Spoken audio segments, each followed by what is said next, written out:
She was born on November 18th, 1983 at Providence Hospital in Southfield.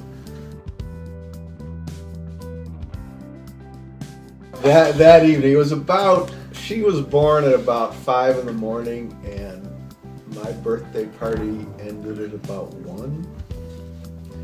And I went to bed, and she woke me up at about 3 and said, you know, she needed to go. I mean, and granted, we had been to the hospital 4 times for false labor, or this was going to be the 4th, and okay. I had probably had 1 or 2 years.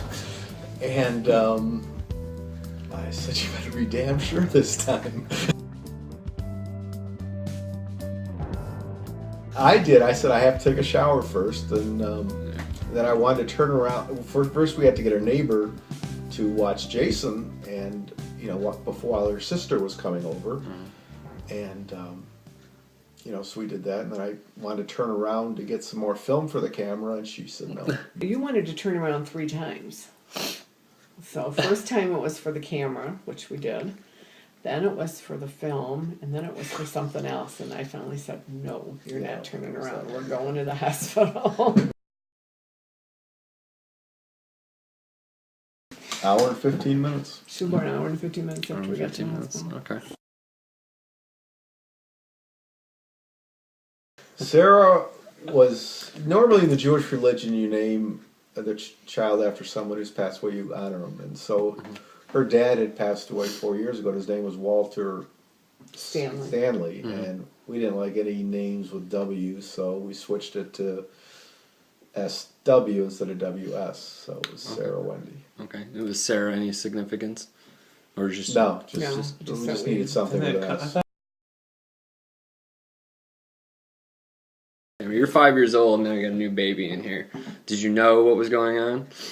I don't recall, but they distracted me with the dog. Yeah. We got Coco a year before that. Really? He was a year older than Sarah. I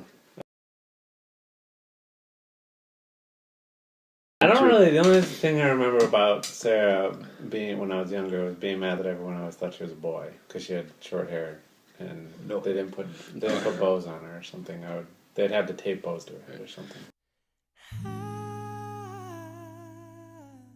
The one thing I remember when she was little, when we moved in this house, she was 3, and then shortly after we put a swing set in the backyard, and you know, Jason's 8 years old, and so he's going across the top of the swing set, and you know, as boys will do, and she followed him, and you know, Karen was. I said, "Don't look outside." On Saturday mornings, they went roller skating, and she would watch Jason's class, and of course he was 5 years older, so the class was more advanced than her class was afterwards. Well, as the day went on, we had all kinds of activities that day, and she never said a word. And we get to this tree lighting ceremony in the afternoon, late afternoon for Girl Scouts, and as soon as it was done, she started crying. I said, Sarah, what's wrong? My arm hurts. Why does your arm hurt? I fell at roller skating this morning. What do you mean you fell at roller skating this morning? Well, Jason was doing this routine where they try and kick their butt with their skates. And I tried to do it, the same thing on the carpeting, and I Jump fell. up and kick. So we proceeded to go to the hospital, and lo and behold, she had a broken arm. Oh, no. So she had the broken arm all day and never said a word. Oh, my God.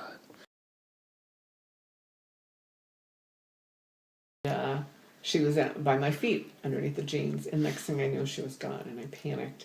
Well, she had money in her purse, and she wanted to go to the toy store, and I told her as soon as I was done, we would go to the toy store. Well, she decided to go on her own. I think I aged 10 years that day. What does that spell? It spells you did it.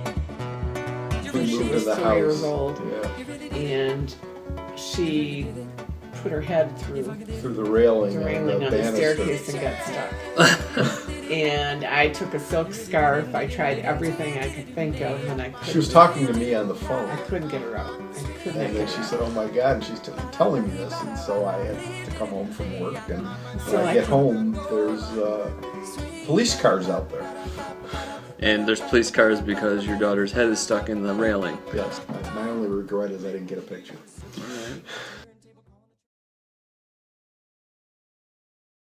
She didn't play soccer, and we all know why, Sarah, right? Right, Mom? Her mom didn't think she was tough enough to play soccer. Was there ever a time when she wanted to play soccer but didn't really work out too well? She says she did, and the story was, I mean, she really had no time to play soccer. But, you know, the story is her mom told her that she didn't put her in soccer because she didn't think she was tough enough. Yeah, she made Jason go to the dance recitals. Yeah, well, I was forced to go to at least one. Okay. Well, thankfully, I didn't have to go to two. Yeah, But I had to go to 2. But there was usually soccer tournaments that coincide with that, and I think there was one. Yeah, one time, yeah, there was a soccer tournament that coincided with her dance recital. I mean, and so Jason and I went to the Friday night show, and you know, got out at about 10, 11, and we had to drive to Columbus. And meanwhile, there was a dance recital the next day, and she just had a fit that I wasn't going. Mm-hmm. Have you talked to her about it to this day? Yeah, I've talked to her about it, and she finally admitted that she might have been a little oversensitive. Okay, and now she's 29, so when did she realize she was being selfish? I think when she was in her early 20s. Oh, she was an outstanding student. Yeah. Wasn't there an issue, though, one time where she... Well, Did then, you make her cry one time or something? No. What happened is there was a time that she got all A's and an A minus, and I was giving her a lot of, you know, I was joking with her, you know, and then Karen happened to hear me, you know, tearing her, you know, being, you know, telling her about how bad she did, you know, being facetious and all, but Karen didn't get it, and she started yelling at her. You know, how could you, you know, without knowing what she did, and that's where Mall Madness comes from. Okay. And that's one game I'm never allowed to get rid of. There was a time at Christmas we were at Oakland Mall, and you know, Karen said you could, you know, each have something, and Jason, because Jason's always Jason, he has to have something immediately. First thing he saw, he wanted, he got. Mm-hmm. And then we went to this store, and there was ornaments there, and there was an ornament there there was a football field, and you know, the players moved and all that, and Sarah had no interest in football. But Jason really wanted this ornament. And so Sarah said, well, Jason already got what he wanted, so I'm going to get it. So she stole your ornament. She did. It's crap. Yeah, I bought it for you, and Jason always wanted it. In fact, Sarah actually tried to get Jason to sign off on it. One year she got him a special gift. He collected these puppy love ornaments, and he had every year from 2 to whatever year they're at right now. And she bought him, found it on eBay, and she bought number 1, and she wanted him to sign off. So I'll give you this if you sign off on never wanting this ornament. You were bribed. Yeah, It's not like she's here. I can take her whenever I want. That you know, her and her cousin Megan were playing on the beach at Higgins Lake, and you know, they were trying to hide things and find it. And they decided it was getting too easy, so they hit a Rainbow Bright a little deeper, and then they went up to dinner, and then they marked it with a stick. And when they get back to the beach, there's sticks everywhere, and they were trying to dig up Rainbow Bright. They never found Rainbow Bright. You have a cottage up in Higgins Lake. Higgins Lake, yes. Okay, tell me when you bought that, how old she was. We bought it in 1987, and we closed on it the day that Northwest plane crashed in 1987. We were at her mother's house agreeing to it, and that's the day, so I remember that. Right. It's changed since then. Yeah, it was a 480 square foot dump. Right. What did you turn it into? We turned it into a pretty nice house. We went up there. We spent 2 weeks up there every summer, and you know, when the kids were both young, I mean, they loved it up there. We used to, you know, the big thing was going swimming in the deep water. You know, that's what they loved to do, and you know, I always wanted to, you know, hey, let them learn how to swim, you know, and they'll be fine. And you know, I mean, we always took a raft out with us. It's a good parenting measure. Well, no, you knew how to swim out. No. I know, but the way you just described it, it made it sound like you just threw us out of the water. I didn't throw them out. Learn how to swim. Yeah, no, Sarah was a fish. Yeah, she was always in the water. Oh, Mother's Day weekend, she'd be in that water. Yeah, And I it would mean, be the ice ice would cold. be coming off the water, and I mean, you'd have to be absolutely crazy to swim in that water. And she went in it. And the only way she could go was to be in the band, so she played a cornet. That instrument never came home, ever. I'm not even sure she could play. How did she switch from playing a musical instrument to the color guard? She wanted to get into color guard in 9th grade, but she didn't make it. Okay. Yeah, because so many people tried out and made it because they all wanted to go on the trip. She, as a freshman, she didn't make it. Okay. So.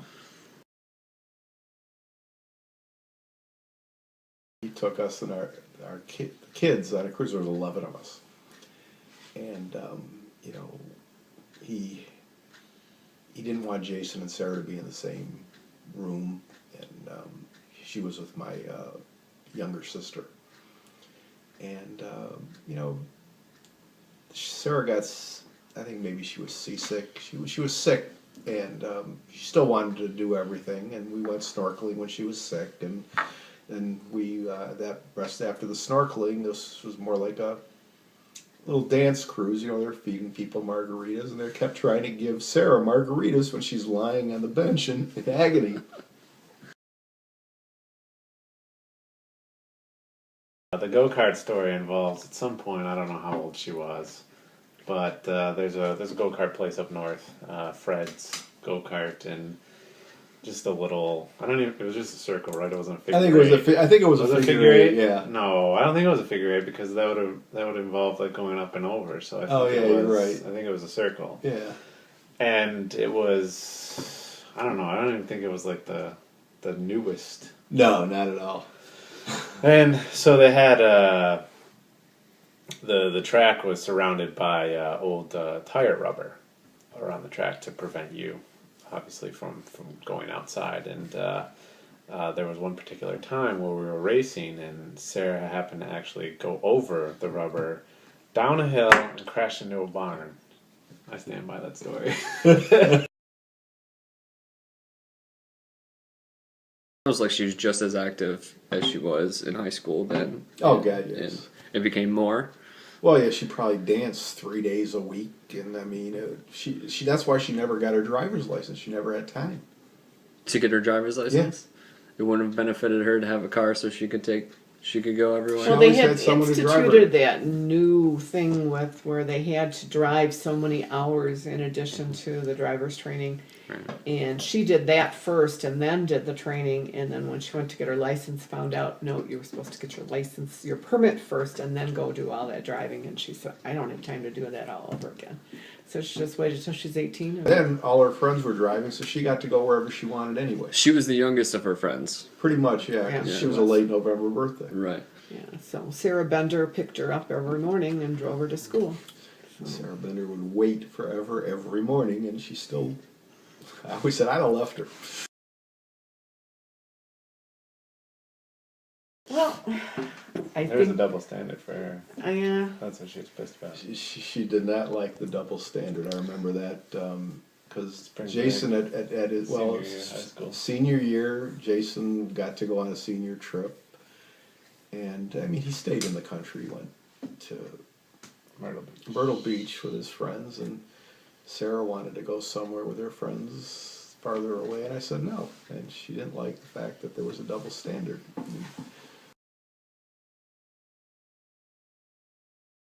She applied to Penn State, Michigan State, and Northwestern. Okay. And was there any influence towards which school that you would like to have your daughter go?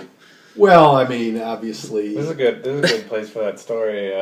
When we went with the Bowleses to. Oh yeah, you could tell that story. Well, I don't really remember it. You remember it. Well, Diane Bowles, Sarah Bowles' mother, her sister was in the U of M band, and she was a drum major. She wasn't a drum major at that time. She was in the band, and they had concerts all the time. And so one time they took them to.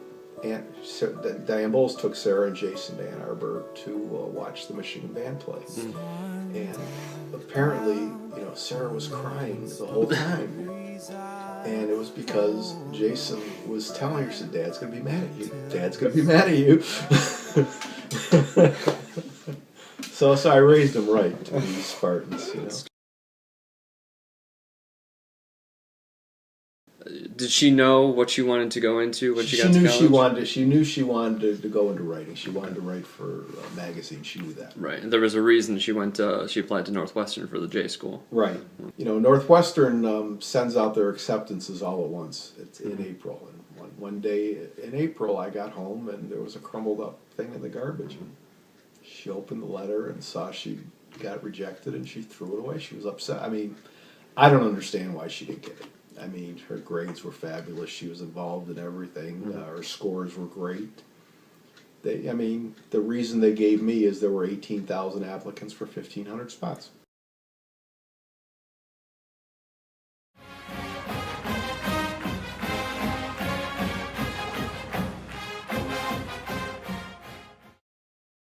I don't remember that. I do remember telling her that she was an idiot for graduating early because she only had like 1 month or 2 months of being 21 to go to the bars, or I don't remember how long it was, but It was only a month and a half. yeah, I told her she was an idiot for trying to graduate early, but I don't recall ever influencing her one way or the other. She came home and she worked for Banana Republic. And she worked in your office too. Yeah, she worked in my office. And she Maybe did an summers. internship at Our Magazine in Royal Oak. And she also wrote for the Farmington Gazette, which is no longer around, but she It was pro bono. she kept doing this. And So was our, right? Yeah. and then she got an interview with Glamour, and when Glamour found out that she wasn't in New York already, they said, no, you need to be in New York so we can interview you right away. So from that point on, she made it her goal to get in New York. So she worked. She probably worked every day for that year. I mean, she might have had 3 days off that whole year. Working the various jobs. Yeah, she drove to Somerset. Yeah. I mean, but she worked every day somewhere. The Well, I remember, when we went to the Founders Festival and we made Sarah go drive and get us pizza or something. Yeah, we because all you guys drunk. were too drunk to go. And That was just before she went to New York because she was working. She had been working all day, and she gets home and they're all drunk and they're hungry, and they made her go out and get pizza. That's sisterly duties. That's right. yeah, when she was a junior in She's probably 20 or 19. Yeah, she junior probably in 20. college, she went to New York for me for a long weekend to celebrate a decade birthday of my friend who was turning 50, and she just absolutely loved the city, and she wanted to go out at night, and of course I wouldn't let her. That was my first time in New York, and I was really nervous being there, and she was very comfortable and didn't have a problem at all with it. Yeah, we took her around town, and that's what she wanted to do. She wanted to explore it at night without any of us women, and we wouldn't let her. Maybe. So, she told all of them that day that the next time they came 5 years later, she was going to be there, and she did. I wasn't crazy about it. Why? It's always nice to have your kids here. Yeah. But I accepted it after a while.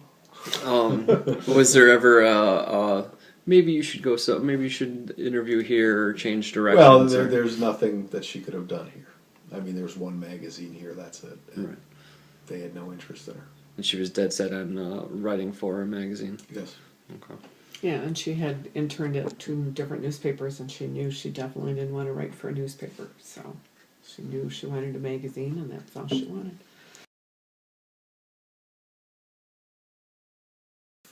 One of her college or high school friends had some college friends who had a room open that would be open for November and December. And she went there without knowing anybody. And we came we came at the end of the month around Thanksgiving and brought her some stuff and actually introduced her to my cousin, who at that time I hadn't seen in 30 years. She's texting me. And you know, so, and she knew she only had this place until December, and she wouldn't start looking. And it was getting close to her coming home for Christmas, and she still didn't have a place. And so I didn't know what she was going to do, but at the last minute, she found a place. Well, you only need the light when it's burning low. And I mean, she was struggling out there for a while when she worked for the Devil Wears Prada lady. Right. And I mean, she was crying. I mean, she came to my tournament in Chicago that year, and she didn't want to go back. I told her, I said, if you want to quit, quit. Only know you love her when you let her go. I wrote her some fabulous email that she probably still has till this day that gave her some encouragement, and that was very prophetic.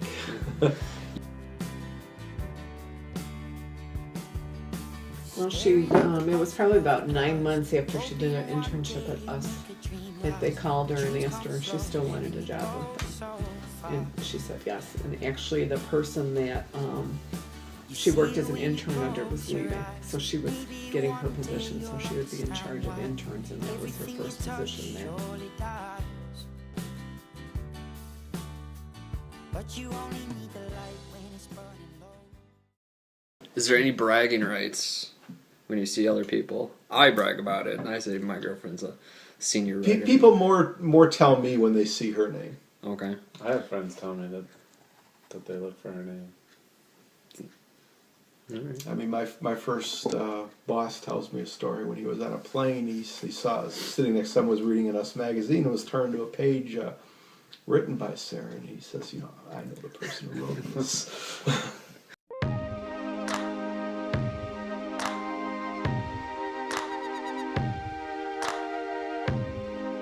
Eric was the best boyfriend she had. Go back, this is the moment, tonight is the night. We'll fight till it's over, so we put our hands up like the ceiling can't hold us. Why we started So we doing could talk about the first turkey trot that I ran with Okay. them. Let's talk about that. When was the first time you ran a race with Sarah? I believe it was her first year in college. And what race was that? It was a turkey trot. Okay. That's a 10K? It was a 10K, yes. And you know, I was geeked, and they kept saying, you know, don't run it out too fast. And well, No, there's no hero. Yeah. Big hero. and to be fair, you know, you don't have to. You can edit this part out. Sure. That he had been to the bar all night, and he was probably still a little bit drunk. And Sarah's friend from high school, they found out that she was home and she was dying, and they thought she was going to die, and so they had a goodbye party for her the night before. So she was up, you know, all that, and that race, I beat him. Do you remember her first marathon? Her first marathon was in Detroit. I know Yeah, that. and I ran the half with her. Yeah. Did you go? Yes. Okay. Tell me about the experience you had in watching your daughter run a The marathon. first one, we didn't follow her much at all. In fact, they started running. We went out to breakfast.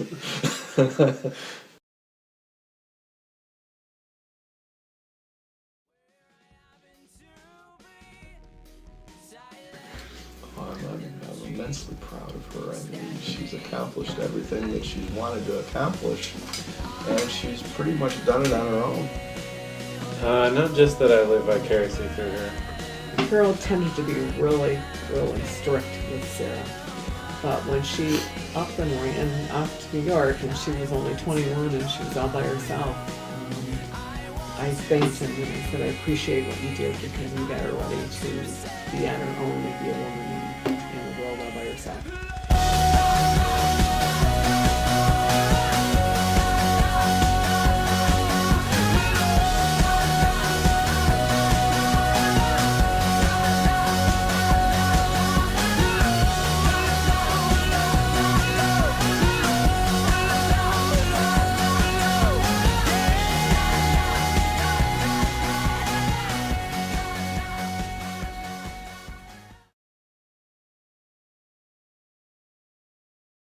From all your friends and family, we want to wish you a happy birthday.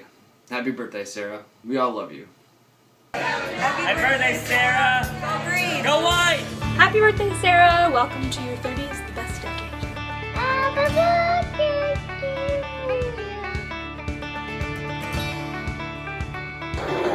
to you. birthday! Happy birthday, Sarah! Happy 30th birthday, Sarah G. Happy birthday! Happy birthday, Sarah. Happy birthday! Birthday, Sarah! Happy birthday, Sarah. Happy birthday, Sarah! Man and I hope that you have a very happy 30th birthday. We're sorry we're not there to celebrate with you. Happy birthday, you! Happy birthday, Sarah. Happy birthday, my beautiful SG. Happy birthday! Happy birthday. Go green. Hey Sarah, happy 30th birthday. Hey, Sarah. Happy birthday. Happy birthday, Sarah. Hey Sarah, happy birthday. Hope it's a nice one. Happy birthday, Sarah. Happy birthday, Sarah! 22, is it? Sarah, happy birthday. You are a good person. Happy birthday, Sarah. Happy birthday. Happy birthday, Sarah. Happy birthday, Sarah. Sarah, we just want to wish you a happy 30th birthday. Yes, Sarah, happy 30th birthday. Many more to come. Hey, Sarah, I hope you have a happy birthday. Thanks for being a Spartan fan. See you later.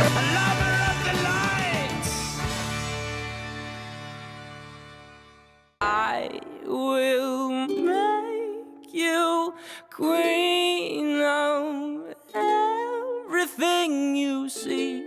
I'll put you on the map. I'll cure you of disease.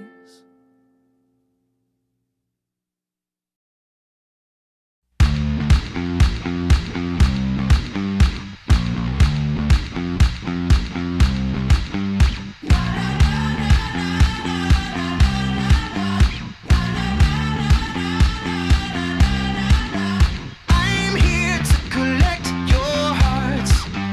It's the only reason that I sing. I don't believe a word you say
Hey, wake up.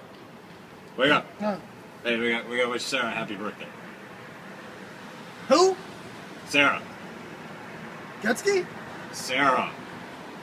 Grossbart. Oh, Who? yeah, you should. Hey, wake up. No, what? What? We gotta wish Sarah a happy birthday. Stuart? Who? Who? Grossbart. Grossbart. Ah, all right. Happy birthday, Sarah. Welcome to the old person's club. Ah.